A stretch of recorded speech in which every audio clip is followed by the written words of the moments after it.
qui puisse arriver à un homme et une femme, c'est d'être heureux et d'être heureuse, n'est-ce pas? Le bonheur, Dieu nous a créés pour que nous soyons heureux. Mais pour que nous soyons heureux, il y a un seul chemin. C'est quoi? Lorsque nous avons fait de Jésus la base de notre vie. C'est pourquoi Jésus avait dit, cherchez premièrement le règne de Dieu. Cherchez premièrement que Jésus soit le roi de votre vie et forcément tout le reste viendra ensuite, n'est-ce pas? Vous serez heureux, vous serez heureuse. C'est pourquoi nous avons vu que nous devons faire de Jésus la base de notre vie. Nous devons mettre Jésus en premier. Parce que lorsque nous mettons Jésus en premier, eh bien forcément, nous sommes heureux, n'est-ce pas? Cependant, nous savons tous que dans le monde dans lequel nous vivons, il y a des jours où le soleil brille et il y a des jours où il y a la pluie, n'est-ce pas? Ce n'est pas parce que nous vivons dans un bon pays où coule le lait et le bouillon d'awara, j'allais dire le miel. Nous vivons dans un bon pays où coule le lait et le miel, qu'il n'y a pas des jours où il y a mauvais temps, n'est-ce pas? Il y a des jours où il y a la tempête. Il y a des jours où il y a mauvais temps. Donc, il nous faut savoir que même si nous sommes heureux, même si nous avons mis Jésus comme étant le roi de notre vie, Jésus nous a dit que lorsque nous l'avons choisi comme Sauveur et Seigneur, nous devons être prêts parce que nous allons rencontrer des épreuves. Prenons nos Bibles dans l'évangile de Luc au chapitre 22 et à partir du verset 31. L'évangile de Luc au chapitre 22 à partir du verset 31. Jésus s'adresse à ses disciples et il leur dit, vous savez, lorsque vous m'avez choisi pour être votre roi, vous serez heureux. Vous serez heureux, n'est-ce pas?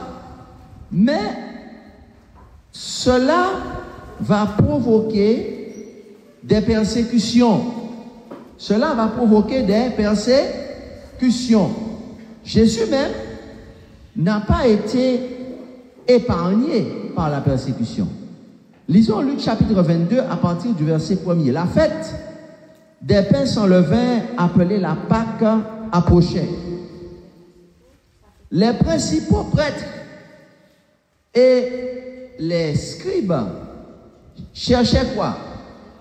Les moyens de faire mourir Jésus, car ils craignaient le peuple.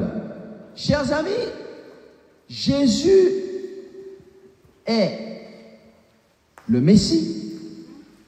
Jésus est venu sur la terre pour pouvoir établir son royaume, donner la liberté aux humains qui étaient esclaves du diable, esclaves de Satan.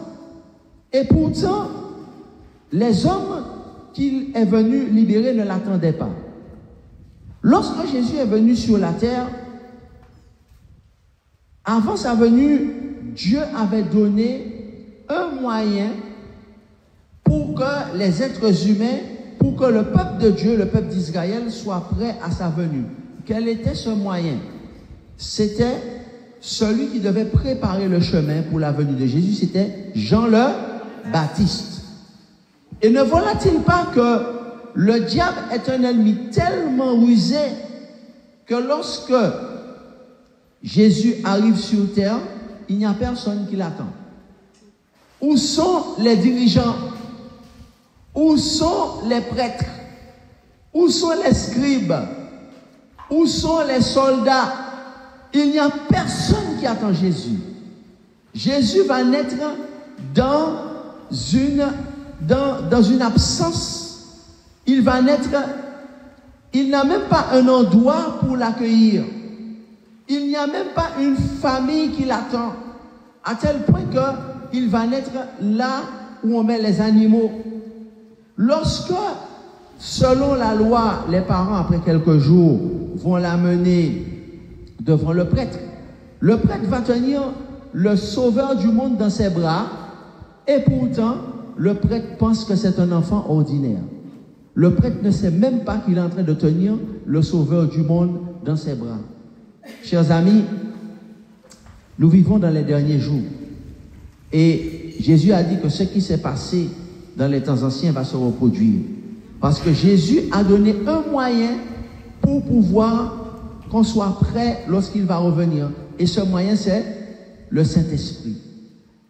Le même diable qui a réussi à tromper le peuple de Dieu, qui devait l'accueillir, aujourd'hui, le peuple de Dieu, est-ce que le peuple de Dieu connaît le moyen que Dieu a mis pour accueillir Jésus, qui est le Saint-Esprit?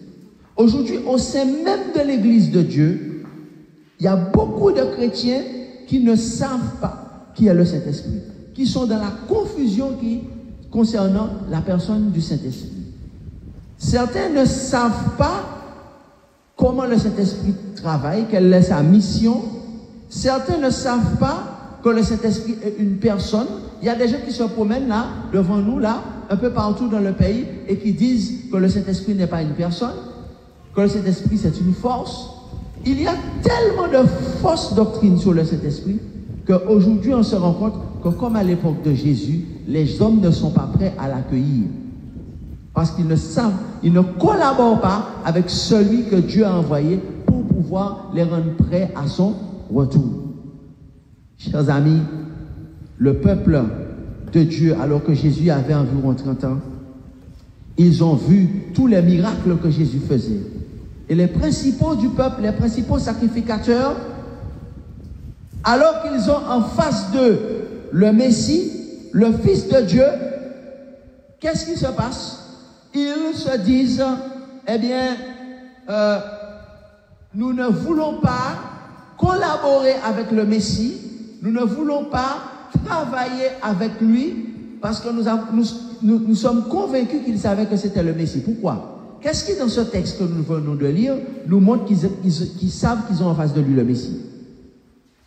C'est qu'ils n'osent pas le tuer directement. Ils n'osent pas le prendre, l'amener sur la place publique et l'assassiner. Pourquoi? Qu'est-ce que le texte dit? À cause du peuple. Parce que le peuple est témoin de tous les messages que Jésus a prêchés, qui est la vérité. Le peuple est témoin du témoignage irréprochable de Jésus. Le peuple est témoin de tous les miracles puissants que Jésus a accomplis. Et ici, le dernier miracle que Jésus a accompli, Jésus a ressuscité un homme qui était mort depuis 4 jours déjà. Et cet homme-là, c'est Lazare de Béthanie. Donc, les dirigeants savent que Jésus est le Messie. Les dirigeants savent que Jésus est le Messie promis. Mais pourtant, ils cherchent à le faire mourir. Chers amis, que se passe-t-il lorsque nous sommes heureux, nous sommes dans notre bulle, nous sommes heureux parce que nous avons accepté Jésus et que nous nous rendons compte que ceux-là même qui sont censés nous accompagner, ceux-là même qui sont censés nous enseigner, ceux-là même qui sont censés collaborer avec nous, sont ceux-là même qui nous combattent, sont ceux-là même qui nous détestent, sont ceux-là même qui nous haïssent. Comment est-ce qu'on se sent, chers amis?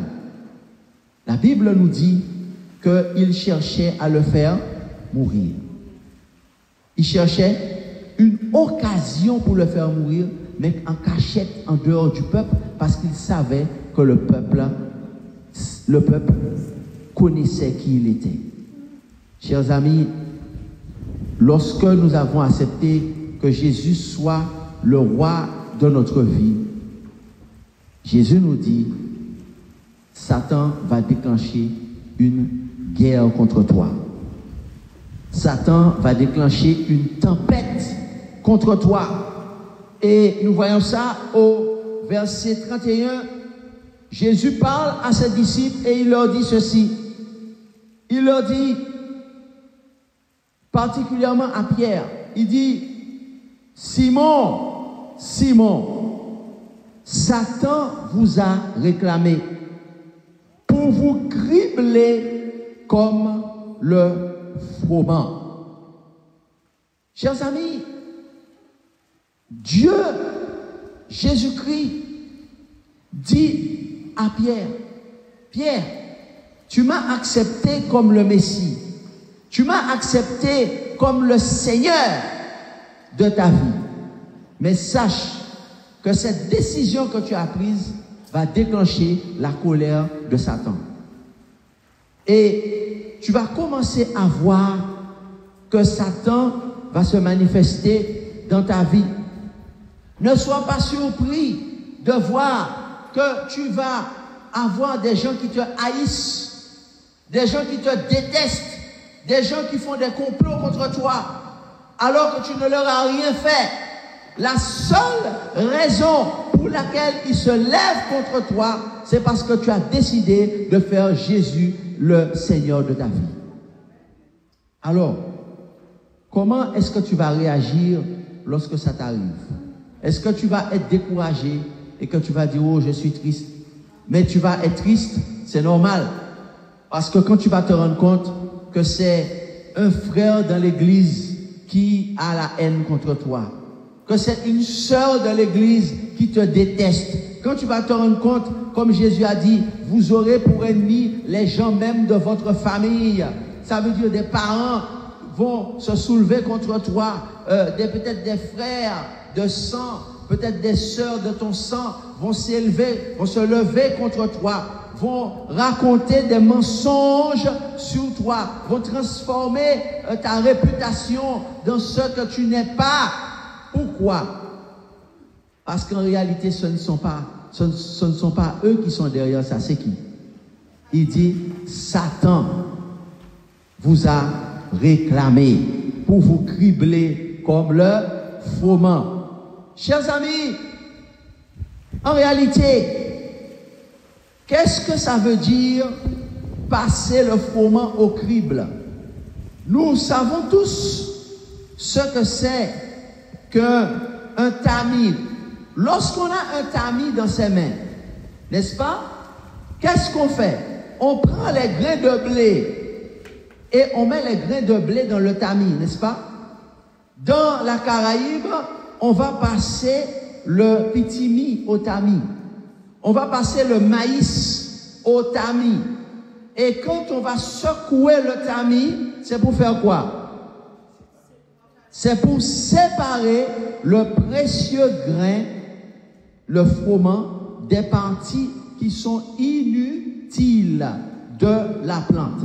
Donc, chers amis, la Bible nous dit que même la persécution, nous servons un grand Dieu parce que même la persécution de Satan va être une bénédiction pour nous. Amen.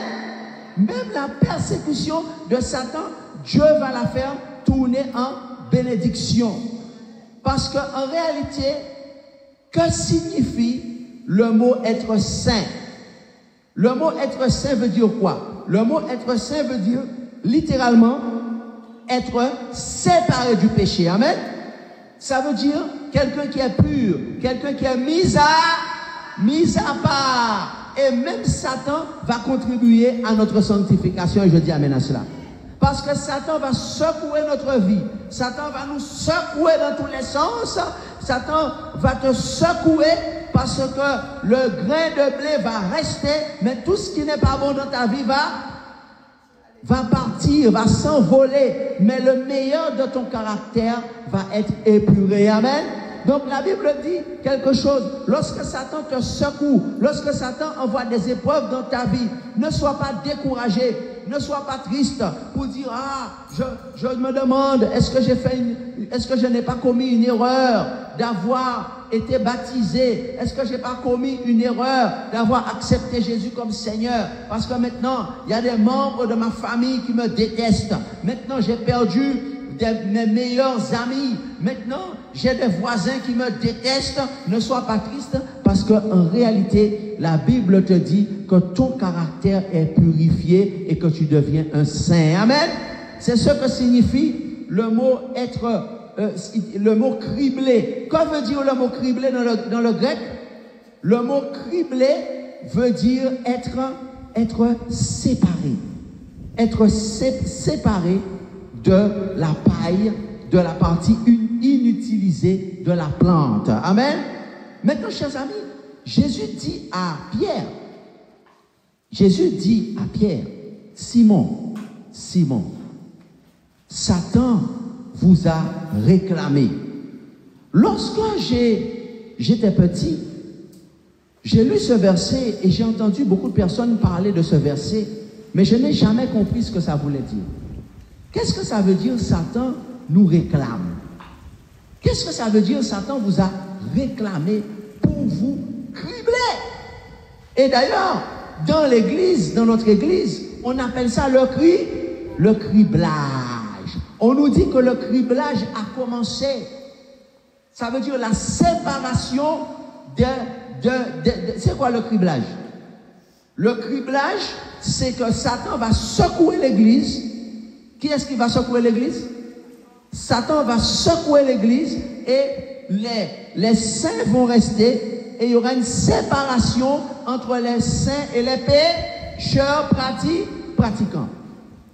Chers amis, qu'est-ce que ça veut dire Satan vous a réclamé? Nous avons souvent l'habitude de lire ce texte. Mais est-ce que nous nous sommes vraiment penchés sur la signification du mot de ce que Jésus dit à l'apôtre Pierre? Il dit, je te le dis, Simon, Satan vous a réclamé. Chers amis, lorsque nous sommes allés dans le texte original, dans le grec original, le mot réclamer, c'est exetesato en grec. Et ce mot-là veut dire demander la permission. Amen. Qu'est-ce que ça veut dire? Ça veut dire, chers amis, que Dieu, il est tellement grand et que tu es tellement précieuse. Tu es tellement précieux aux yeux de Dieu que lorsque Satan veut te secouer par ses épreuves, il ne peut pas le faire sans l'autorisation de Dieu. Je dis amen à cela. Cela veut dire littéralement que Satan doit demander à Jésus l'autorisation de te mettre des épreuves dans ta vie. Amen. Cela veut dire que Satan n'a pas tout pouvoir sur toi. Amen. Satan ne peut pas faire ça, il veut avoir. Amen. Satan ne peut pas te faire ce qu'il veut. Amen. Satan n'a pas tous les pouvoirs sur toi. Amen. Parce que Jésus a déclaré, après avoir gagné Satan sur la croix, tout pouvoir m'a été donné dans le ciel et sur la terre. Allez, faites de toutes les nations des disciples. Amen. Donc, qui est-ce qui a tout pouvoir? Qui est-ce qui a exousia? Qui est-ce qui a dunamis? Qui est-ce qui a tous les pouvoirs? Ce n'est pas Satan. Chers amis, ce verset-là, au lieu de nous faire peur, ce verset est une bonne nouvelle. Ce verset veut dire que Satan doit demander l'autorisation à Dieu avant de t'éprouver. Satan ne peut pas t'attaquer comme cela. Il est obligé d'aller voir Jésus avant de t'attaquer. Il est obligé de demander à Jésus l'autorisation pour t'attaquer. C'est pourquoi Jésus a dit, Satan est venu me voir. Satan est venu me trouver. Et Satan m'a demandé l'autorisation de vous éprouver. Et j'ai donné à Satan l'autorisation de vous éprouver. Amen. Donc en réalité, c'est Satan qui nous éprouve, mais quelque part c'est Dieu qui nous éprouve. Pourquoi? Parce que qui lui a donné l'autorisation? Qui lui a donné la permission? Mais c'est Dieu qui lui a donné l'autorisation. Maintenant, c'est très intéressant de comprendre ce qui se passe parce que nous avons plusieurs exemples dans la Bible. Nous avons l'exemple de Job, nous avons l'exemple de Moïse. Prenons l'exemple de Job. Job, Satan est venu à discuter avec Jésus, n'est-ce pas, avec Dieu, et il a dit que, écoute, Job te sert parce que Job n'a pas d'épreuve dans sa vie.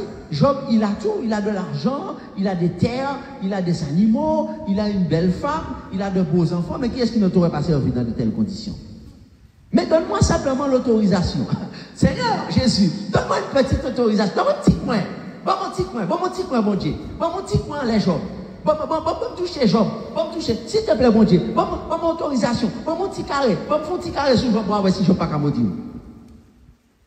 Satan était obligé de demander l'autorisation à Dieu pour toucher Job. Ça veut dire que Satan n'a pas le pouvoir de te toucher si Dieu ne lui donne pas l'autorisation. Amen.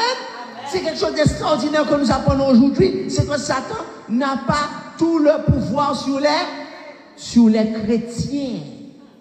Parce que Satan a le pouvoir sur ceux qui n'ont pas accepté que Jésus soit le roi de leur vie. Pour Satan, c'est des poules. Satan a tué au lait ivelé. Satan a fait au ça ivelé. Mais Satan n'a pas le pouvoir sur les saints. Satan n'a pas le pouvoir sur les saints. Il est obligé de demander à Dieu l'autorisation pour te toucher. Amen. Et il a demandé à Dieu l'autorisation de toucher Job. Et Dieu lui a dit, tu peux toucher sa santé. Mais je ne te donne pas l'autorisation de toucher à sa vie. Alléluia! Alléluia! Alléluia! Merci Jésus. Merci Jésus. Satan n'a pas le pouvoir de te tuer. Il y a plus de monde qui a quoi Satan a le pouvoir pour tuer un chrétien. Chers amis, Satan n'a pas le pouvoir de tuer un chrétien. Satan ne peut pas tuer un chrétien, chers amis. Alléluia. Béni soit l'Éternel. Satan n'a pas l'autorisation pour te tuer. Satan sait très bien qu'il ne peut pas te tuer. Amen. À une seule condition, il peut te tuer. C'est laquelle? C'est lorsque le jour de ta mort est arrivé. C'est le jour que Dieu avait écrit depuis longtemps avant ta naissance. Dieu avait dit, ce jour-là, il va mourir. Tu n'étais même pas encore né. Et à ce moment-là, Dieu peut dire, eh bien, tu seras un martyr pour donner gloire à mon nom. Alors Dieu dit à Satan, bon, ok, tu peux prendre sa vie, mais il est à moi. Amen. Donc Satan va tuer la personne, mais la personne est déjà sauvée. Amen. Parce que c'était son jour qui est arrivé. Mais Satan n'a pas le pouvoir de tuer les gens, tuer les chrétiens, les enfants de Dieu. C'est pourquoi, chers amis, si c'est pas son jour qui est arrivé, si sa mission est terminée, et nous avons un exemple, c'est l'apôtre Paul. Lorsque Paul a fini là, il dit, j'ai combattu le bon combat, j'ai achevé la course. Ok? Il a dit, je suis désormais la couronne me réserve. C'était fini. Donc, comme c'est terminé, eh bien, il a entendu, et Paul a dit ça, il a compris, c'était le dernier jour de Paul. C'est fini, c'est terminé. Alors, il est venu, il a pris Paul, et c'était fini. Il avait terminé sa mission. Mais autrement, Dieu ne lui aurait pas donné l'autorisation de toucher à la vie de Paul, chers amis. Donc, nous avons l'exemple de Job.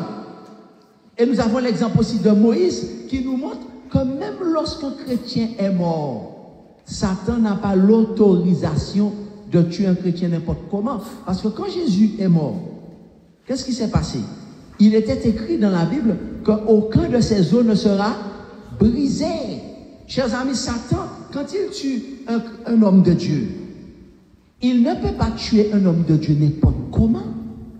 Même la manière dont il tue un homme de Dieu, il est limité. Dieu lui dit, attention, tu vas toucher l'homme de Dieu, mais tu ne vas pas faire écraser ses os. Hein. Je ne te donne pas le pouvoir d'écraser ses os, hein. Comme si tu vas le mépriser alors qu'il est mort. Parce qu'il est mort, tu vas le mépriser, tu vas écraser. Non, attention. Parce que si vous faites ça, moi-même, bon Dieu, je vais écraser. Moi-même, bon Dieu, je vais descendre, je vais écraser. Alors, Satan est obligé, quand il le tue, de le tuer de manière, mais sans trop le maltraiter, parce que Dieu va le déchirer. Chers amis, Satan ne peut pas tuer un homme de Dieu n'importe comment. C'est pourquoi la Bible dit qu'aucun os de Jésus n'a été touché. Satan n'avait pas le pouvoir de toucher les os de Jésus, chers amis. Donc, ce qui signifie que lorsque Moïse est mort, Satan était obligé de venir demander l'autorisation. Alléluia. Cadeau, mon Dieu, mes amis. Gardons, bon Dieu, un corps qui est mort, n'est-ce pas? L'âme n'est plus là. Même le corps de Moïse, il faut être venu mettre à genoux devant bon Dieu pour dire, tant pis, s'il vous plaît, papa, moi, je dois prendre. Moi, envie de prendre, oui. Bon, l'autorisation pour me prendre, non. Et puis, l'ange, lequel? L'archange Michel lui a dit, sors de là. Dégage de là, Satan. Parce que ce corps-là ne t'appartient pas, parce que Moïse a demandé pardon et Moïse est sauvé. Alors nous allons enterrer le corps de Moïse. Mais toi, sors de là, parce que le corps de Moïse, tu ne vas pas le toucher. Et quand l'archange Michel a dit le corps de Moïse, pourtant l'archange Michel, ce n'est pas Dieu. Mais l'archange Michel, la Bible dit que c'est le chef de l'armée de l'Éternel. Là où l'archange Michel descend, il ne va pas toucher. Ou qu'est touché? Aïe, touché. Souffre, touché comme Moïse souffre. Eh bien, on guerre a déclenché sous la terre. Combien de démons vont mourir sous ça? Sous proche trop près, comme Moïse l'a souffert trop près, un pile de démons vont mourir avant l'air. Alors Satan a compris, Satan est parti avec ces démons, on n'a pas touché au corps de Moïse. Même un chrétien qui est mort, Satan n'a pas le pouvoir de toucher son corps, chers amis. En pile, moun kabay Satan, en pile pouvoir, Satan pas gagné. Alléluia. Beaucoup de gens donnent du pouvoir à Satan que Satan ne possède pas. Satan était obligé de demander à Jésus l'autorisation de persécuter les disciples. Alors, pendant que Jésus, on ne sait pas, peut-être qu'il dort dans la campagne, et la nuit, Satan est venu, Satan lui a dit, tant pis, s'il vous plaît, comment mon autorisation pour m'attaquer, parce que moi, quand je pense qu'ils suivent vous, je pense qu'ils te suivent parce qu'ils ont vu des miracles. Ils te suivent parce qu'ils ont mangé des pains et des poissons. Mais laisse-moi seulement mettre des épreuves et tu vas voir comment ils vont te maudire en face. Et à ce moment-là, Jésus leur a dit, vas-y, tu peux les persécuter, mais ne touche pas à leur vie. Parce que le moment n'est pas arrivé pour qu'ils meurent. Et Jésus, qui ne cache rien à ses enfants, Jésus appelle Pierre. Il dit, Pierre, j'ai quelque chose de très important à te dire. Satan est venu me voir, hein. Satan est venu me trouver, hein. Et il m'a demandé l'autorisation, hein, de vous persécuter. Mais je lui ai donné l'autorisation. Hein. Alors la question est celle-ci. Pour quelle raison est-ce que Satan persécute les chrétiens? La réponse se trouve dans la suite du verset. Il dit au verset 32, mais Jésus a dit, mais j'ai prié pour toi afin que ta foi ne défaille point. Verset 32. Et toi, quand tu seras converti, affermis tes frères. Chers amis, pour quelle raison est-ce que Satan crible l'Église? Pour quelle raison est-ce que Satan te persécute? Satan a une seule raison principale. C'est pour pouvoir détruire quoi? Ta foi. L'objectif de Satan, c'est de détruire la foi que tu possèdes. Pourquoi? Parce que s'il arrive à détruire ta foi, à ce moment-là, il va devenir ton maître. Et c'est pourquoi l'apôtre Pierre a déclaré, ou l'apôtre Paul a déclaré, je ne me souviens plus lequel, il a dit que votre adversaire, le diable, rôde comme un lion, rougissant, cherchant qui il dévorera. Il a utilisé la tactique du lion. Le lion qui a une gorge profonde, lorsqu'il part à la chasse, il va commencer à rougir. Et on a déjà entendu le rougissement du lion, c'est très grave, ça fait un bruit très très profond et qui est très effrayant. Lorsqu'il fait ce bruit-là, quel est son but? C'est de donner la peur à sa proie. Donc, quand Satan va mettre des épreuves dans ta vie, quel est son objectif? De mettre la peur dans ta vie. D'accord? Ça veut dire que désormais, il va te donner la peur que tu vas être seul. Ok? Tu vas voir que ta maman chérie se lève contre toi. Tu vas dire, oh, ma maman va me rejeter. Ton papa chéri se lève contre toi. Oh, mon papa va me rejeter. Hein? un enfant que tu aimes tant va commencer à se rebeller contre toi. Oh, l'enfant ne va plus me reconnaître comme sa maman. Des amis que tu apprécies vont commencer à te tourner le dos. Oh, je suis en train de perdre mes amis. Hein? Un moment, on va te menacer. Comment? Vous ne voulez pas travailler le samedi? Vous ne voulez pas travailler, faire ceci? Vous ne voulez pas mentir pour le patron?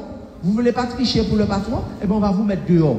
On va commencer à te faire peur que tu perdes, ou peut-être même que tu vas perdre ton travail. Mais moi qui suis devant vous, j'ai perdu mon travail un jour. Pourquoi?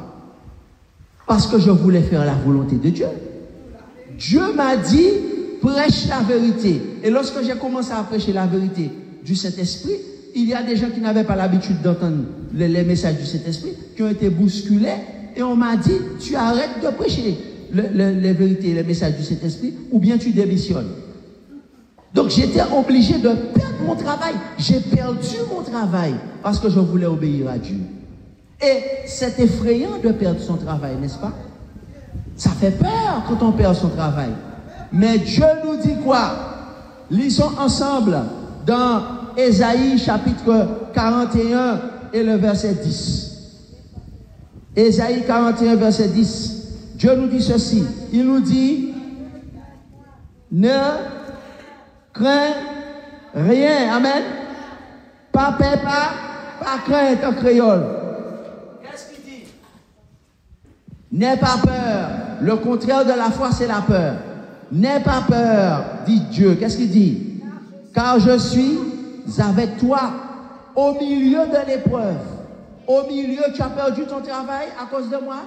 À cause de moi, tu as perdu ton boulot.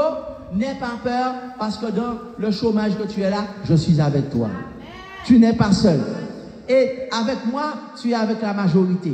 Tu étais au milieu d'une foule, maintenant tu te retrouves tout seul. Eh bien, avec moi, tout seul, tu es en majorité.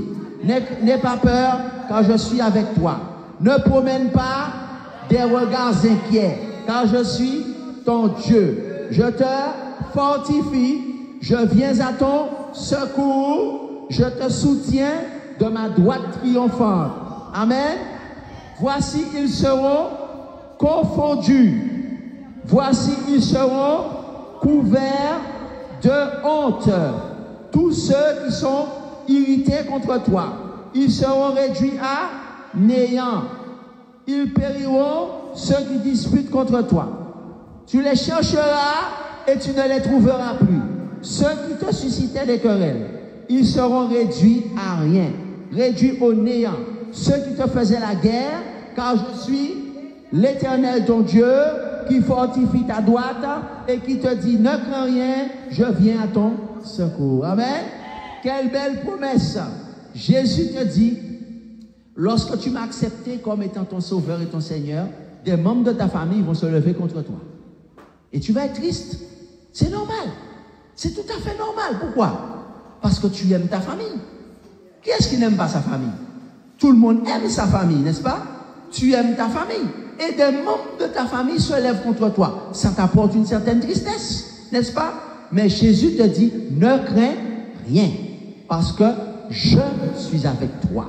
Ne promène pas des regards inquiets. Tu as perdu ton travail, parce que Satan t'a persécuté, parce que tu veux respecter le jour du sabbat, parce que tu veux faire ma volonté. Ne crains pas, je vais payer tes factures. Amen. Je serai avec toi. Tu ne vas pas manquer de nourriture.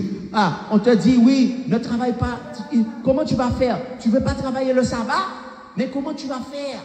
Comment tu vas faire pour payer tes factures? Comment tu vas faire pour payer le prêt de ta voiture? Comment tu vas faire pour payer le prêt de ta maison? Tu ne veux pas travailler le samedi, mais tu as un prêt de ta maison à payer. Mais tu as des enfants qui sont en études en France. Hein? Tu as des enfants qui vont en études à Paris. Comment tu vas faire? Tu ne veux pas travailler le samedi? Le Seigneur dit, ne crains point. Ne crains point, car je suis ton Dieu. Et tous ceux qui font des querelles avec toi seront réduits à néant. Amen. Chers amis, Jésus a dit à l'apôtre Pierre quelque chose de très important. Dans Luc chapitre 22, nous relisons le verset 32. Luc chapitre 22. Et nous relisons ce que Jésus a dit à Pierre. Jésus lui a dit, Pierre, je te le dis, j'ai prié pour toi, afin que ta foi ne défaille pas. Parce qu'en réalité, l'objectif de Satan, c'est que ta foi soit soit écrasée, que ta foi soit détruite, n'est-ce pas? Et tu vas dire, ah, moi-même, je vais arrêter, je suis trop triste, c'est trop difficile, je vais laisser tomber. Non, au contraire, l'objectif de Satan, c'est de détruire ta foi, mais quel est l'objectif de Jésus? C'est que ta foi ne défaille pas. Amen. C'est que ta foi devienne plus forte. C'est que ta foi devienne inébranlable. C'est que tu aies la même foi que Jésus. C'est pourquoi il est écrit dans Apocalypse chapitre 14.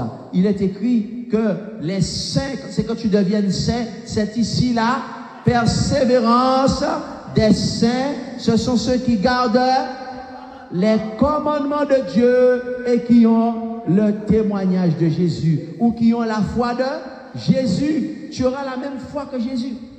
Jésus savait que sa vie était menacée. Jésus savait que les prêtres, les sacrificateurs avaient fait des projets pour le tuer. Mais pourtant, sa foi n'a pas défailli. Parce qu'en réalité, Jésus savait que son Père était avec lui. Amen.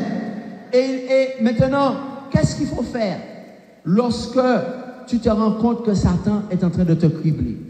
Lorsque Satan est en train de te cribler, voilà ce que Jésus te dit que tu dois faire. Tu dois faire 3 choses. Premièrement, il faut prier davantage. Amen. Qu'est-ce qu'il faut faire? Il faut faire 3 choses. Première chose, il faut prier davantage. Jésus a dit, j'ai prié pour toi. Plus loin, nous allons voir que Jésus avait l'habitude d'aller prier sur la montagne. Au verset 39. Après être sorti, il alla selon son habitude, selon sa coutume, à la montagne des Oliviers. Et au verset 40, lorsqu'il fut arrivé dans ce lieu, il leur dit, priez afin que vous ne tombiez pas dans la tentation. Amen. Nous avons vu ce matin que Satan va mettre la tentation.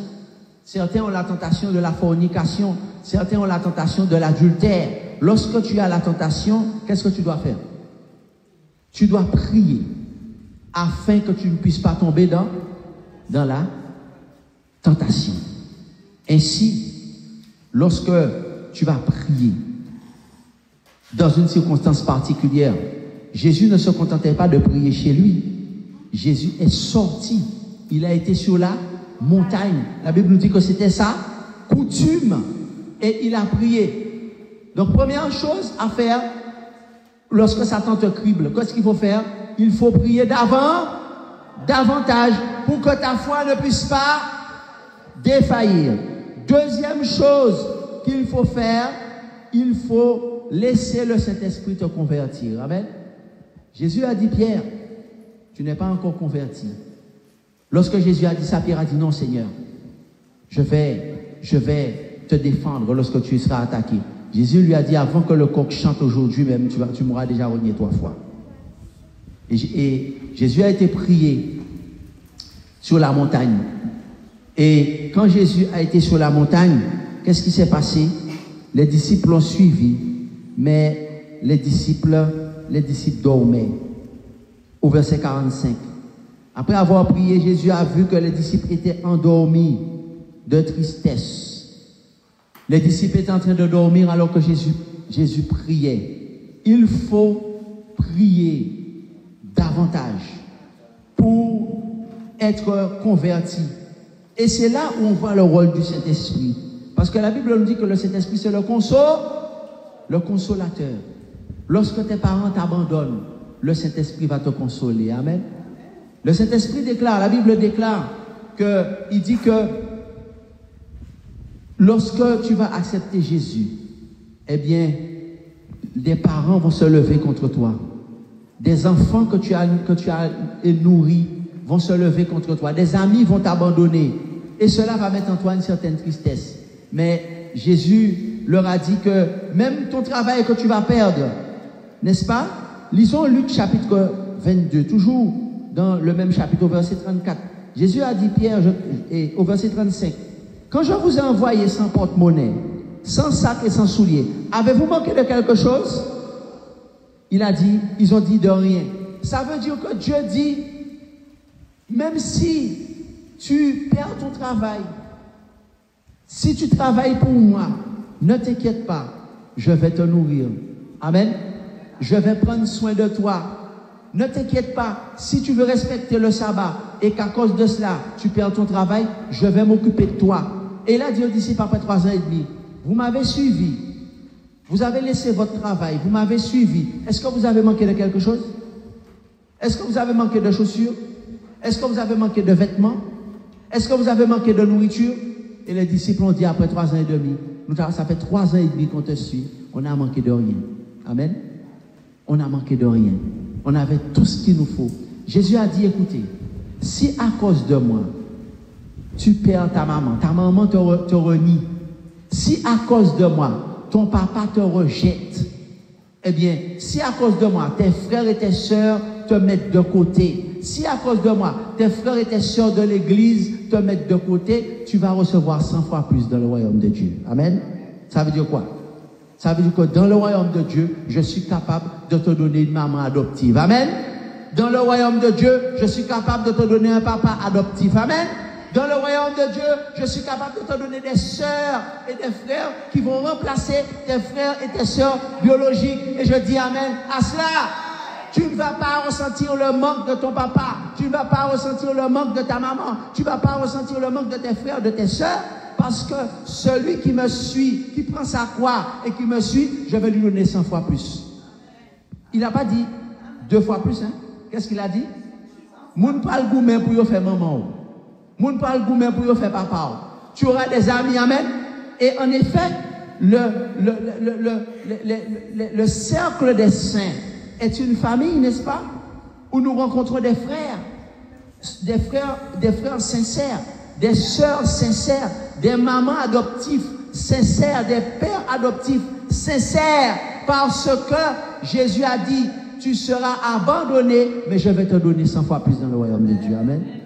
Ainsi, chers amis, deuxième point, il dit, Pierre, quand tu seras converti, qu'est-ce que ça veut dire le mot convertir? Le mot convertir, ça veut dire changer de direction. Le mot littéralement veut dire un changement de direction. Ça veut dire que la direction que tu prenais quand tu étais plus jeune, maintenant tu as pris de l'âge, maintenant tu as pris de la maturité, tu prends une autre direction. Côté où qu'on allait ou pas, pied ou pas qu'on allait côté ça encore. Ou pas connaître adresse ça, ou get oublier adresse moun ça, ou oublier adresse ta là. Et ou ka di moun nan, oublie mon adresse, oublie mon numéro de téléphone, d'accord? Efface mon numéro sur ton portable. D'ailleurs, j'ai effacé ton numéro. Et si tu n'as pas compris, je te bloque. Alors, si tu ne veux pas que je te bloque, oublie mon numéro de téléphone. D'accord? Tu connais mon numéro de téléphone, c'est pour m'envoyer des versets bibliques. Alléluia! Tu connais mon numéro de téléphone, c'est pour me dire obéir au Seigneur. Mais si c'est pour l'autre bagaille, oublie le numéro de téléphone, moi. C'est ça, convertir. Convertir, ça veut dire que si quelqu'un est en Christ, il est une nouvelle créature. Amen. Donc, ça veut dire un changement de direction. Je n'ai plus la même direction qu'auparavant. Et il a dit, qu'est-ce que tu vas faire, Pierre? Ta foi ne va pas être écrasée, au contraire. Tu vas affermir qui? Il n'a pas dit tu vas affermir tout le monde. Hein? Ah, il y a beaucoup de gens qui ne vont pas accepter tes exhortations. Il y a beaucoup de gens qui ne vont pas accepter la sanctification. Il a dit, tu vas affermir tes frères. Alléluia. Donc, si quelqu'un rejette tes exhortations, il n'est pas ton frère. Hélas. Si quelqu'un rejette ton témoignage, il n'est pas ton frère. Il a dit, tu vas affermir. Il y a un peu de monde qui ne va pas comprendre verset ça. Ils voulaient tout le monde accepter la sanctification. Tout le monde ne va pas accepter. Affermir tes frères. Donc, ça, c'est la deuxième chose. Et enfin, la troisième chose pour remporter la victoire de le crible, Jésus déclare ceci. Jésus dit, je vais. Premièrement, on a dit, j'ai prié pour toi, il faut prier. D'accord? Deuxièmement, tu seras converti. Et troisièmement, tu vas affermir tes frères. Donc, ce qui signifie, chers amis, que nous avons dit aujourd'hui que lorsque nous avons accepté d'être un saint, un sanctifié, un enfant de Dieu, le diable va nous cribler. Ça veut dire qu'il va nous persécuter. C'est normal. Le diable était en colère et voulait même tuer Pierre et les apôtres. Nous ne devons pas être étonnés de cela. Mais cela ne doit pas nous détruire notre foi. Parce que c'est son objectif. De nous montrer à quel point il est en colère pour que notre foi puisse être éliminée. Mais au contraire, notre foi doit être affermie. Pourquoi? Parce que Jésus nous a promis qu'il est avec nous. Amen. Nous l'avons lu. Et Jésus nous a dit que notre famille va nous abandonner. Jésus ne nous l'a pas dit. Jésus ne nous a pas dit qu'il y aura une division dans la maison. Notre famille va nous abandonner. Jésus nous a averti que nous avons des amis qui vont nous abandonner. N'est-ce pas? Jésus nous a averti que nous allons perdre un travail. Jésus nous a déjà dit que nous allons perdre un travail. Jésus nous a déjà dit que nous allons perdre des avantages. Mais il nous a dit, vous n'allez manquer de rien. Parce que je suis avec vous et la bouche des menteurs sera fermée. Qu'est-ce qu'il nous a demandé de faire au contraire? Il nous a demandé de prier davantage. D'accord? Prier davantage pour que nous puissions supporter la tentation. Et qu'au lieu que nous soyons tristes, que cette tristesse soit changée en joie. Deuxièmement, il nous a dit quoi? Il nous a dit que nous devons être convertis. Ça veut dire que nous devons changer de direction. D'accord? Désormais, la direction a changé. D'abord, avant d'être converti, il faut être repenti. Ça veut dire changer de mentalité. Et ensuite, changer de direction. D'accord? Effacer quelques numéros de téléphone de notre portable. Oublier quelques personnes. Oublier quelques adresses. Parce que le Seigneur nous a dit que nous avons changé de direction. Désormais, nous avons de nouveaux amis. Des amis qui sont sanctifiés comme nous. Amen. Qui cherchent à plaire à Dieu. Amen. Et ensuite, nous devons maintenant, la troisième chose que Dieu nous demande lorsque nous serons criblés, c'est de faire quoi? Affermir nos frères. Affermir nos frères. Ça veut dire quoi, affermir nos frères? Ça veut dire quoi? Ça veut dire les aider. Ça veut dire les aider à eux-mêmes aussi être prêts pour le crible de Satan. Amen. Parce qu'il y a des jeunes qui sont criblés et ils ne savent pas comment faire. Ils souffrent dans leur coin. Ils ont besoin d'une parole d'encouragement de ta part. Amen. Donc nous devons les affermir. Nous devons leur dire, écoute, c'est normal, mais ne t'inquiète pas. Leur donner les textes. Le Seigneur Jésus est avec toi. Y a-t-il quelqu'un ce matin qui veut dire, Seigneur Jésus, merci d'avoir prié pour moi. Merci d'avoir prié pour moi. Y a-t-il quelqu'un en ce matin qui veut répondre à cet appel de Dieu et dire, Seigneur Jésus, je veux véritablement, je veux que tu puisses fortifier ma foi. Aide-moi à avoir la foi de Jésus. C'est-à-dire à rester fidèle. Même quand mes parents m'abandonneront, même quand mes amis m'abandonneront, même quand mes propres enfants m'abandonnent, mais que je puisse rester fidèle à toi, parce que tu m'as promis que tu vas m'entourer de tes bras d'amour. Et enfin, dernier rappel, y a-t-il quelqu'un qui veut dire, je veux maintenant que tu m'utilises pour affermir quelqu'un qui passe par des épreuves, quelqu'un qui passe par des difficultés. Mets-moi sur sa route pour que je puisse lui apprendre qu'il doit passer par ce chemin pour que sa foi puisse grandir. Il ne faut pas dire aux gens, non, tout va aller bien parce que tu as accepté Jésus, tu n'auras aucun problème. C'est pas vrai.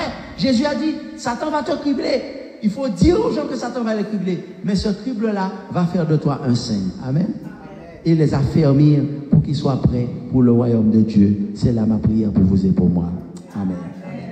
Nous allons chanter ce chant. Jésus, mon espérance. Jésus, mon seul trésor. Je mets ma confiance en toi jusqu'à la mort. De toi me vient la vie. De toi me vient la paix. 292. Nous allons nous mettre debout et chanter ce chant. Jésus, mon espérance. Jésus, mon espérance. Jésus, mon seul trésor. Je mets ma confiance en toi jusqu'à la mort. De toi me vient la vie, de toi descend la paix, en toi joie infinie, je n'irai pour jamais. S'il faut divin modèle, ployer sous une croix, rends-moi toujours fidèle et prends toujours tes lois. Jamais tu ne commandes ce qui serait trop lourd.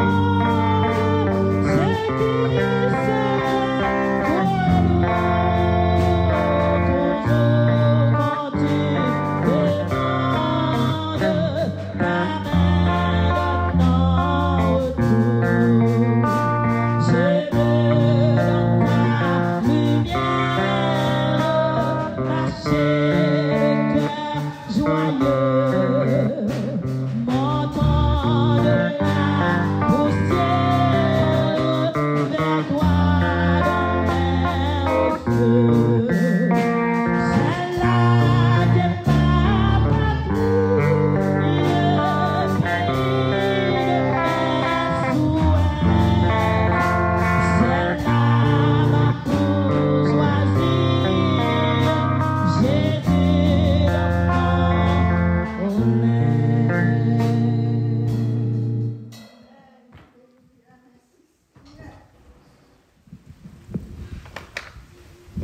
Merci, notre Dieu, notre Père, de nous avoir montré comment tu prends soin de nous. Nous voulons, Seigneur, maintenant, que tu nous donnes la foi inébranlable que Jésus avait, afin que notre foi ne défaille point lorsque nous sommes criblés par Satan. Et qu'au contraire, notre foi soit ferme, inébranlable, et que nous puissions être un exemple, et que nous puissions affermir nos frères, qui eux aussi sont persécutés dans le monde, au nom de Jésus. Amen. Que l'Éternel te